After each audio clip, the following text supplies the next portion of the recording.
October 1929 changed America forever in just 2 days. Millions of families lost absolutely everything they had worked for. The banks collapsed and fortunes vanished almost overnight. But every warning sign was clearly visible to anyone paying attention. An entire nation simply chose to ignore them all. So how did an entire country walk blind into financial catastrophe? To understand how millions ignored every single warning, we need to go back to where this madness actually began. When America stopped listening, there exists a particular kind of blindness that strikes not individuals, but entire populations. It happens when optimism hardens into certainty, when doubt becomes treason, when questioning the prevailing narrative marks you as a fool. America in the late 1920s suffered from this collective delusion, and it would cost millions everything they had. The stock market had transformed from an investment vehicle into a national religion. Congregations gathered around ticker tapes like worshipers before altars. Brokers became prophets, dispensing wisdom to eager believers. Every uptick confirmed the faith. Every skeptic was a heretic, deserving mockery rather than consideration. What made the coming disaster so preventable was its predictability. The crash that would devastate America on October 28th and 29th of 1929 didn't materialize from nowhere. It announced itself through dozens of signals, each one clear, each one documented, each one completely ignored by those who would suffer most. Banks were raising red flags. Foreign governments were pulling their money out. Corporate executives were selling their own shares. Interest rates were climbing. Debt levels were reaching absurd heights. Professional traders were quietly backing away from positions they'd held for years. The infrastructure of the boom was visibly cracking under its own weight, yet none of it mattered. The American public had made a collective decision that prosperity was permanent, that historical patterns no longer applied, that warnings were nothing more than the complaints of people too timid to embrace the future. They had stopped listening because they preferred the comfort of their delusions to the discomfort of reality. What follows is the chronicle of a preventable catastrophe. Not a story of unavoidable tragedy, but a documentation of willful ignorance at a scale rarely seen in human history. The addiction to easy wealth money had become America's favorite drug by 1927. And like all addictions, it rewired how people thought. The high came from watching numbers grow in brokerage accounts. The rush arrived when friends gathered to discuss their latest wins. Withdrawal meant sitting on the sidelines while everyone else got rich. The transformation happened gradually, then suddenly. Working-class families who had never owned securities were opening trading accounts. Barbers discussed stock recommendations between haircuts. Waitresses debated whether automotive or radio stocks offered better returns. The grammar of finance invaded everyday conversation across every social class. What made this shift dangerous wasn't participation itself, but the reasoning behind it. People weren't investing based on analysis of company fundamentals or economic conditions. They were buying because their neighbor had doubled his money last month, because their sister had quit her job to trade full-time. Staying out of the market meant watching everyone else win while you lost. Traditional measures of value became irrelevant. When someone questioned whether a company trading at 50 times its earnings made sense, the response was always the same. Those old metrics belonged to a dead era. America had entered something new, something unprecedented. The rules had changed. Anyone clinging to outdated thinking would miss the greatest opportunity in history. This wasn't rational enthusiasm. This was mania disguised as progress. The difference matters. Enthusiasm can be tempered by evidence. Mania rejects evidence as irrelevant. When an entire society crosses that line, when collective delusion becomes indistinguishable from consensus reality, disaster stops being possible and becomes inevitable. The addiction had taken hold completely. America needed its next fix. The only question was how long the supply would last.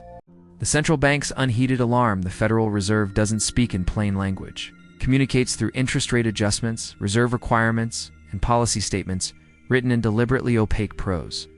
But in early 1929, even this notoriously cautious institution was practically shouting warnings that anyone with financial literacy could understand. Interest rates rose from 5 to 6%. This wasn't a minor technical adjustment. This was monetary policy's equivalent of slamming the brakes. The Federal Reserve had watched credit pour into speculative markets throughout 1928 and recognized the danger. They were attempting to cool an overheating system before it exploded. Professional financiers understood immediately. When central banks tighten monetary conditions during an asset boom, they're signaling that current prices have detached from sustainable levels. History had proven this pattern repeatedly. Credit expansion fuels bubbles. Credit contraction pops them. The Federal Reserve was cutting off the fuel supply. Ordinary investors completely missed the message. Most had never heard of the Federal Reserve. Those who couldn't connect abstract monetary policy to their brokerage statements, interest rates seemed like background noise. Technical details that had nothing to do with whether General Motors or RCA represented good investments. Even when newspapers reported the rate increases, the information was buried in financial sections that most people skipped. The front pages continued celebrating market gains and profiling newly wealthy speculators. The contradiction between monetary tightening and market euphoria never registered with the public. Some investors who did notice the Federal Reserve's actions rationalized them away. The central bank was being overly cautious, they argued. Old men worried about risks that no longer existed. The economy was strong enough to handle higher rates. Nothing could stop the momentum. This rationalization was comfortable but fatal. The Federal Reserve wasn't raising rates out of excessive caution. They were raising rates because they could see what was coming. The institution tasked with financial stability was waving red flags. The public was too intoxicated to notice. The quiet exit of the wise, successful investors don't announce their exits. They don't hold press conferences explaining why they're selling. They don't warn the public about impending crashes. They simply execute their strategy quietly and move on. Throughout 1929, a specific class of investor was doing exactly that, and their collective withdrawal should have terrified everyone watching. Joseph Kennedy had built his wealth through calculated risk, not reckless gambling. By spring of 1929, he was methodically converting stock holdings into cash. The decision wasn't emotional. Kennedy had studied enough market cycles to recognize unsustainable patterns. When everyone from shoeshine workers to society matrons was confidently predicting endless gains, the only rational move was heading for the door. Bernard Baruch represented another category of prescient investor. His career had spanned multiple financial panics, giving him pattern recognition that younger speculators lacked. Baruch had watched previous bubbles inflate and burst. He understood that markets operate cyclically, not linearly. Permanent prosperity is a fantasy that every generation believes and every generation eventually abandons after paying a brutal price. These weren't isolated cases. Across America, investors with actual experience and genuine expertise were reducing their exposure. They weren't market timing in the modern sense, trying to sell at the absolute peak. They were practicing something more fundamental: risk management. When potential downside vastly exceeds potential upside, intelligent money exits regardless of whether the top has arrived. The fascinating aspect wasn't that these investors were selling, it was that nobody else paid attention. Kennedy's transactions were public record. Barrick's moves could be tracked by anyone watching. Institutional investors were filing disclosures showing reduced equity positions. The evidence was available. The interpretation was straightforward. The conclusion was obvious. Yet retail investors kept buying. They saw the smart money leaving and interpreted it as opportunity. If experienced investors were selling, that simply meant more shares were available at reasonable prices. The delusion was complete. Debt's deadly mathematics leverage transforms investing into something entirely different. When you buy stocks with your own money, the worst outcome is losing what you invested. When you buy stocks with borrowed money, the worst outcome is losing everything you own, plus owing massive debts you cannot repay. By 1929, nearly 40% of stock purchases involved borrowed funds, creating a mathematical time bomb that could only end one way. The mechanics seemed brilliant during rising markets. Investors could deposit 10% of a stock's value and borrow the remaining 90% from their broker. If the stock climbed 20%, the investor's actual return was 200% on their cash investment. Multiplication effect made fortunes appear overnight. What brokers conveniently downplayed was how leverage amplifies losses identically. A 10% stock decline didn't cost investors 10% of their money. It wiped out their entire initial investment. At that point, brokers would issue margin calls demanding immediate cash deposits. Investors who couldn't produce additional funds would have their positions liquidated at the worst possible moment, locking in catastrophic losses. The system contained an inherent instability that professional mathematicians could have identified instantly. When prices rise, everything functions smoothly. Borrowed money generates profits, emboldening more borrowing, which pushes prices higher, validating more borrowing. The cycle appears self-sustaining until the direction reverses. Once prices start falling, the mathematics become vicious. Declining values trigger margin calls. Margin calls force selling. Forced selling pushes prices lower. Lower prices trigger more margin calls. The feedback loop accelerates downward just as powerfully as it accelerated upward, except destruction happens faster than construction. Investment trusts added another layer of insanity. These entities borrowed money to buy stocks, then issued shares in themselves that other investors bought with borrowed money. Leverage stacked on leverage created a tower of debt, supporting inflated asset prices. Simple arithmetic proved this structure would collapse under its own weight eventually. Nobody bothered with the arithmetic. They were too busy counting their gains. When global capital turned cold, foreign investors possess a clarity that domestic investors often lack. Distance provides perspective. When British, German, and French bankers evaluated American markets in mid-1929, they saw valuations that violated every principle of sound investing they'd learned across centuries of financial history. Their response was predictable. They began withdrawing capital as quickly as discretion allowed. The British moved first, and most systematically. London's financial institutions had survived the South Sea bubble, multiple banking panics, and countless speculative manias. They recognized the American situation as a textbook case of irrational exuberance. Throughout September, British capital flowed steadily back across the Atlantic. The transactions were executed quietly to avoid triggering panic, but the pattern was unmistakable to anyone monitoring international capital flows. German banks brought their own historical trauma to the analysis. Just 6 years earlier, hyperinflation had destroyed the German middle class and obliterated savings built over generations. German financiers had learned that financial stability is fragile and that excessive credit creation always ends in catastrophe. They wanted no part of America's debt-fueled speculation and began liquidating their positions accordingly. French investors approached the situation with characteristic conservatism. Parisian banking culture had always prioritized capital preservation over maximum returns. French institutions had participated in the American boom but maintained strict risk controls throughout. As evidence of instability mounted, those risk controls demanded withdrawal. French money returned home during September and October. Even Canada, America's closest economic partner, was pulling back. Canadian banks maintained extensive relationships with both British and American finance, giving them visibility into concerns on both sides. When your neighbors start boarding up windows, you don't need to wait for the storm to arrive before taking precautions. The international exodus sent an unambiguous signal. Global capital had evaluated American markets and reached a consensus verdict: get out. Domestic investors ignored this completely, choosing to believe that foreigners simply didn't understand America's unique economic transformation. September's ignored omens, September 1929, marked the transition from concerning signals to screaming alarms. The warnings were no longer subtle. They were explicit, documented, and visible to anyone willing to look. The fact that most investors continued buying demonstrated not ignorance, but active denial of reality unfolding before their eyes. Margin calls had escalated from occasional occurrences to daily emergencies.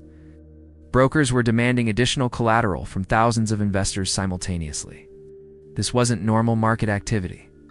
It indicated widespread stress in the credit system underpinning stock prices. When people struggle to maintain their positions during good times, what happens when times turn bad? The answer was mathematically certain, yet investors treated margin calls as temporary annoyances rather than existential warnings.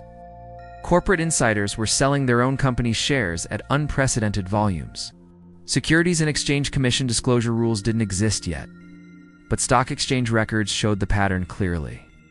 Executives who supposedly believed in their businesses were dumping equity as fast as regulations allowed. If the people running companies were fleeing, why were outsiders rushing in? Trading volume told its own story.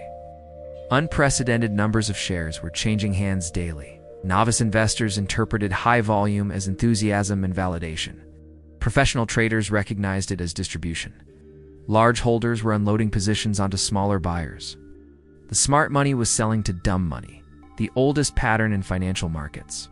Bond markets were behaving strangely. Typically, bonds and stocks move inversely. Stock prices rise, bond prices fall as investors shift from safety to risk. Right. But in September, bonds were strengthening despite stock market gains. Sophisticated investors were moving capital into government securities, even while stocks climbed. This divergence indicated that institutional money was preparing for trouble, regardless of what headlines proclaimed. Commodity markets reinforced the message. Gold was rising. Industrial metals were weakening. Agricultural prices were under pressure. Every market adjacent to equities was flashing warning signals. Only stock investors remained oblivious, committed to their delusion until the very end. The first day of reckoning, October 28th, began with selling that felt different from previous market declines. The pressure wasn't coming from panicked retail investors dumping shares in fear. It was coming from institutions executing predetermined strategies with mechanical precision. Professional money had spent months preparing for this moment. Now they were implementing their exit plans, while retail investors remained confused about what was happening. The Dow Jones Industrial Average had experienced weakness the prior week, but most ordinary investors still classified it as a temporary correction. Markets always had pullbacks. Smart investors bought the dips. This mentality had worked for months, reinforcing itself with each recovery.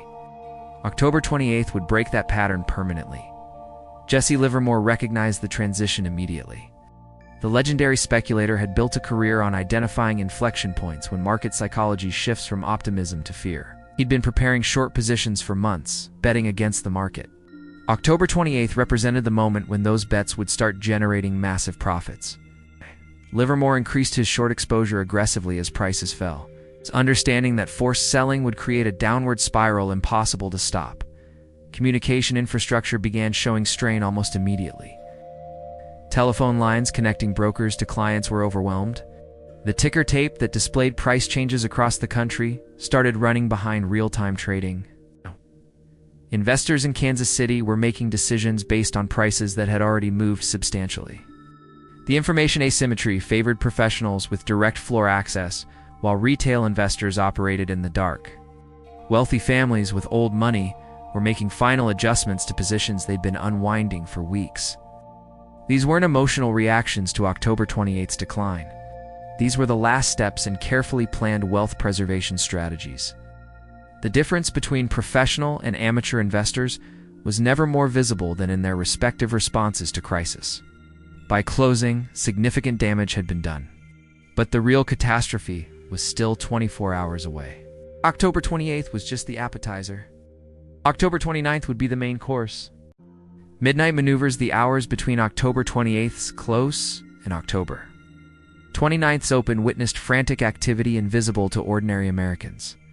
While most of the country slept, a select group of wealthy individuals and institutions were making moves that would determine whether they emerged from the coming crash intact or destroyed. These weren't improvised panic decisions. These were executions of contingency plans developed over preceding months. Joseph Kennedy's operation ran through the night. His team wasn't simply liquidating remaining stock positions. They were establishing short positions calibrated to profit maximally from the collapse they knew was imminent. Kennedy understood that different sectors would fall at different rates. Consumer discretionary stocks would crater faster than utilities. Highly leveraged companies would be annihilated, while conservatively financed firms might survive. His strategy reflected this granular analysis. Private clubs in Manhattan transformed into war rooms. The financial elite gathered not for socializing, but for intelligence sharing. Which banks faced the greatest exposure? Which companies were carrying unsustainable debt? Which industries would see the worst devastation? Information flowed freely among this inner circle. They were coordinating responses, sharing data, and positioning collectively for the disaster hours away. Jesse Livermore remained in his office, surrounded by telephones connecting him to brokers nationwide. He'd been studying the mechanics of previous panics obsessively. The 1907 crash, the 1893 panic, even the tulip mania of the 1600s. Every financial collapse followed similar patterns. Initial decline, brief stabilization attempt, then accelerating panic as forced liquidations overwhelmed all buying. Livermore was positioning to exploit each phase. Transatlantic cables carried enormous volumes of traffic overnight. European banks weren't just withdrawing from American markets, they were actively positioning to profit from the collapse. British institutions were establishing credit lines that would allow them to purchase American assets at depression prices once the panic peaked. Crisis creates opportunity for those with capital and preparation. Dawn arrived. The stage was set. October 29th was about to begin. When the dam broke, October 29th opened to immediate chaos. Sell orders flooded exchanges before trading officially began. The ticker tape fell hopelessly behind within minutes, creating information blackouts across America. Investors outside New York were making life-altering decisions based on prices that no longer existed. Jesse Livermore executed his strategy with surgical precision. As prices gapped downward, he added 2 short positions, understanding that panic feeds on itself. Each margin call triggered forced liquidations. Each liquidation drove prices lower. Each price decline generated new margin calls. The mathematics were inexorable. Telephone systems collapsed under unprecedented demand. Investors trying desperately to reach brokers found circuits jammed. The smart money had anticipated this, establishing private communication lines weeks earlier. While ordinary investors waited helplessly, professionals executed trades efficiently. Brokerage houses descended into pandemonium. Clerks processed margin calls faster than they could count them. Investors who'd borrowed to buy stocks were wiped out in real time. Many positions were liquidated automatically at catastrophic prices because owners couldn't be contacted. By day's end, the Dow had fallen 12%. Combined with October 28th, nearly a quarter of market value had evaporated in 48 hours. Fortunes built over decades vanished. The American dream had become a nightmare. The price of deaf ears, the 1929 crash, didn't just destroy wealth. It obliterated families, ended marriages, and shattered the psychological foundation of an entire generation. It got investors who'd borrowed heavily found themselves owing far more than they owned. Banks that had extended stock market loans collapsed when borrowers defaulted. The destruction radiated outward from Wall Street into every corner of American life, ultimately triggering the Great Depression. While millions suffered, certain investors emerged not just unscathed, but enriched. Joseph Kennedy's wealth increased substantially. Jesse Livermore collected over $100 million from his short positions. Bernard Barrick's capital remained intact while others were ruined. These outcomes weren't luck. They were the predictable result of reading visible signals and acting while others rationalized. History repeats this pattern with metronomic regularity. The Dutch tulip bubble, the Mississippi Company collapse, the dot-com crash, the subprime mortgage crisis. Every generation convinces itself that their situation is unique. The traditional warning signs no longer apply. That prices can rise indefinitely. Every generation learns the same painful lesson their ancestors learned. The warnings preceding 1929 weren't subtle or hidden. Federal Reserve policy tightening, foreign capital withdrawal, insider selling, margin call increases, bond market divergency, signal was clear and documented. The public chose comfortable delusion over uncomfortable reality. Markets don't reward hope or faith. They reward discipline and pattern recognition. The crowd consistently arrives late and leaves last, guaranteeing losses. Success requires the courage to act on evidence when everyone else is ignoring it. The question isn't whether warning signs will appear before the next crash. They always appear. The question is whether you pay attention or join the crowd in collective blindness until it's too late.